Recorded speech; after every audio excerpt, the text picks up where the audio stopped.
Leitura do capítulo 28, seção 6. Os votos secretos. Quem pune o corpo é insano, pois aqui a pequena brecha é vista e, apesar disso, não está aqui. O corpo não julgou a si mesmo e também não fez com que ele próprio fosse o que não é. Ele não busca fazer da dor uma alegria e nem procura prazer duradouro no pó. Ele não te diz qual é o seu propósito e não é capaz de compreender para que serve.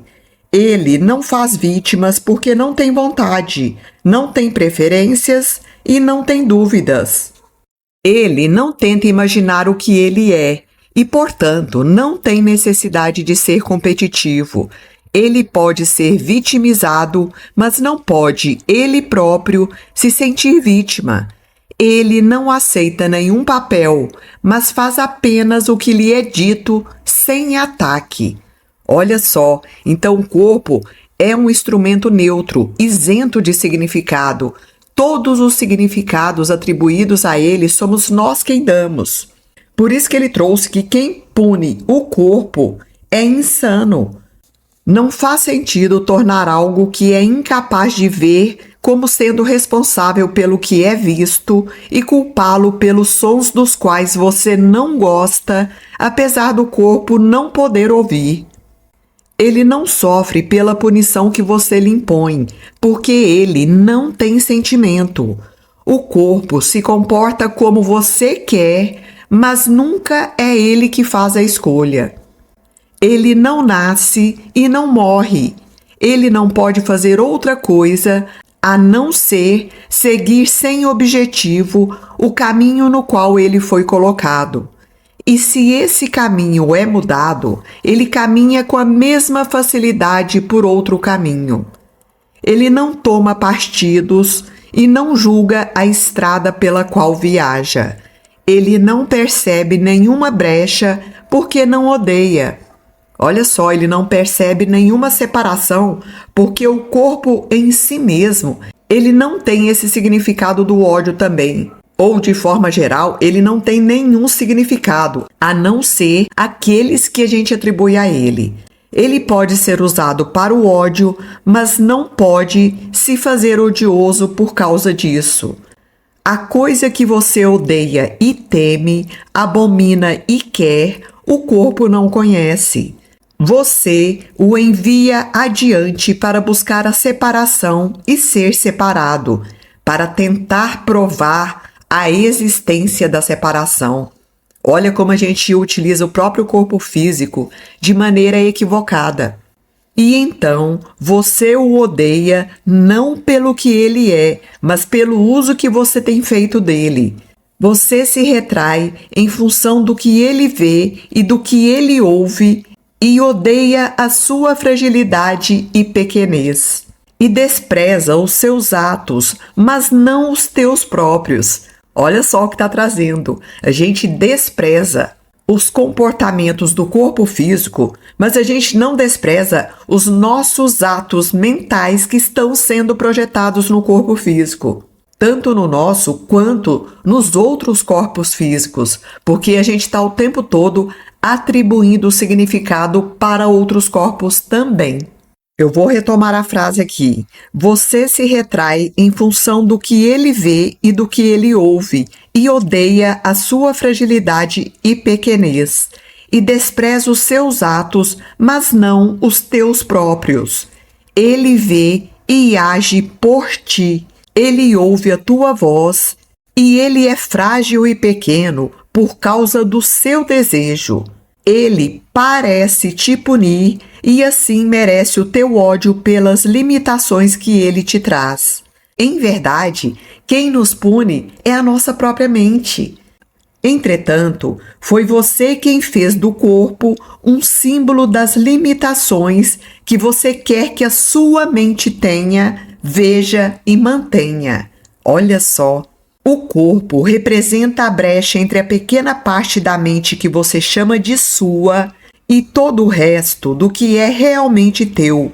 Você odeia o corpo, mas, no entanto, pensa que ele é o teu ser e que sem ele o teu ser se perderia.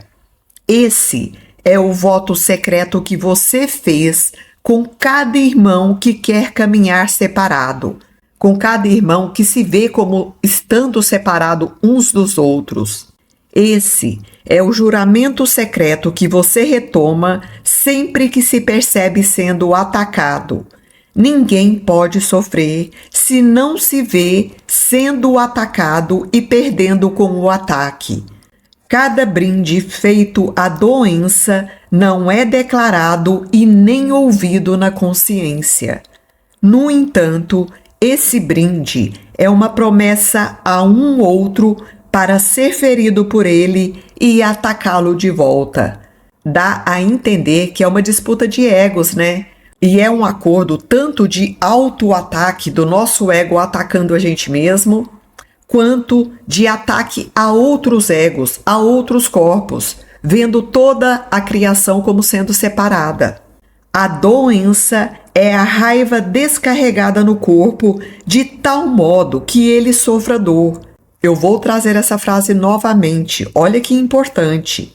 A doença é a raiva descarregada no corpo de tal modo que ele sofra dor. É o efeito óbvio do que foi feito em segredo, de acordo com o desejo secreto de um outro de estar à parte de ti, assim como você deseja estar à parte dele.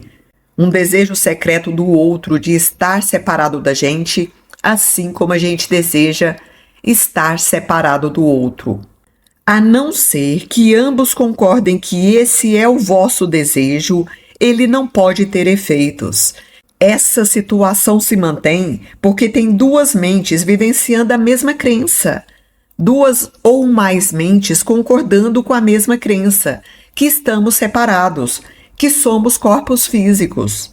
Qualquer um que diga, não existe nenhuma brecha entre a minha mente e a tua, manteve a promessa de Deus e não o seu diminuto juramento de ser para sempre fiel à morte. Eu vou retomar de uma outra forma aqui. Não existe nenhuma brecha, nenhuma separação entre a minha mente e a mente do outro.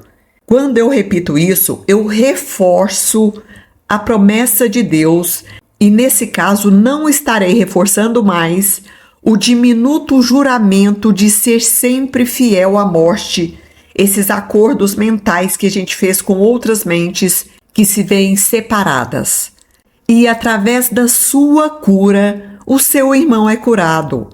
Permite que este seja o teu acordo com cada um.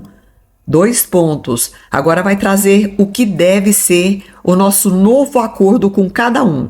Que você seja um com ele e não um ser à parte dele.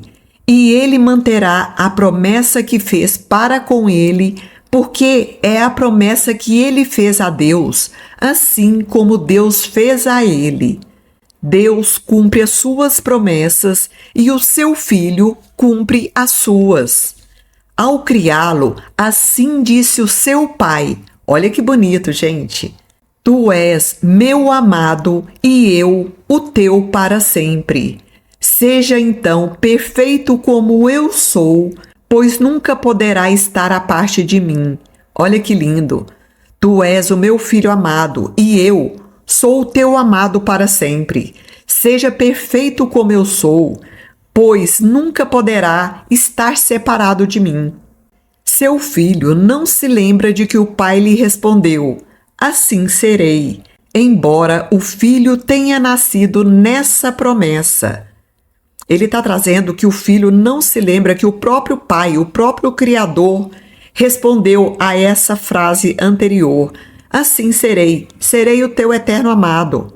Embora o filho tenha nascido a partir dessa promessa do próprio Deus.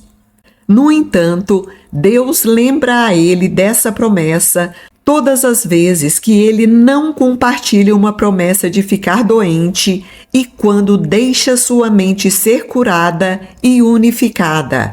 Os seus votos secretos são impotentes diante da vontade de Deus, cujas promessas ele compartilha, e aquilo que ele usa para substituí-las não é a sua vontade.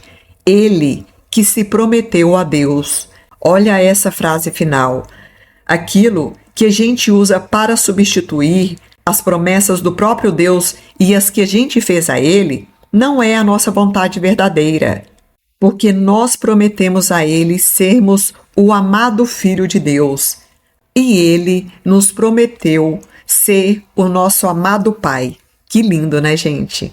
Que a gente esteja mais atento a todo e qualquer tipo de doença do corpo físico, porque ela está sinalizando algo. Como trouxe anteriormente, a doença é uma raiva, por menor que seja, descarregada no próprio corpo físico, de tal modo que esse corpo sofra dor. Isso traz um outro significado para a nossa vida, para que a gente olhe e questione cada sintoma, cada doença, cada sensação desarmônica, pois é somente assim que a gente tem possibilidade de elevar a nossa consciência, de nos conectarmos à fonte criadora e de sairmos desses sofrimentos que a gente mesmo está criando. Grande parte desse sofrimento está sendo criado de forma inconsciente. Fim da leitura do livro-texto.